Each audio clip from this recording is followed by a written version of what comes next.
आज ही देखिए, ऐसा है कि सीपीओ मोहम्मद एजाज सलीम के अहकामात के पेश नज़र जिला भर में मुहर्रम के दौरान अमन अमान की सूरत को बेहतर बनाने के लिए सिक्योरिटी प्लान को हतमी शक्ल दे दी गई है। पुलिस की जानब से जो सिक्योरिटी प्लान मुरतब किया गया है, इसके मुताबिक 1 मुहर्रम से 10 मुहर्रम तक 1029 मजालस 263 जुलूसों की सिक्योरिटी के लिए जिला भर में बनाए गए मुख्तलिफ पॉइंट पर 12,800 से ज़ायद पुलिस अफसरान व जवान और 1600 से ज़ायद रज़ाकार अपने फ़राइज़ अंजाम देंगे। पुलिस ज़राए के मुताबिक कैटेगरी ए की 47 मजालस जबकि कैटेगरी ए के 16 जुलूस बरामद होंगे और किसी भी खुदा न खास्ता हंगामी सूरत हाल को कंट्रोल करने के लिए रेंजर्स और आर्मी के दस्ते भी मौजूद रहेंगे।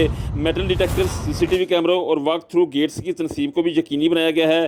जुलूस के रास्तों और मजालस के मकामात पर ऊंची इमारतों पर स्नाइपर्स तैनात कर दिए गए हैं। शहरियों की सहूलत के लिए 240 ट्रैफिक पुलिस एहलकार भी अपने फ़राइज़ अंजाम देंगे। सीपीओ मोहम्मद एजाज सलीम ने इस मौका पर शहरियों के नाम अपने पैगाम में कहा है कि इख्तियाल अंगेज़ तकारीर, असलहा की नुमाइश, वॉल चेकिंग और लाउड स्पीकर एक्ट की खिलाफ वर्जी किसी सूरत बर्दाश्त नहीं की जाएगी।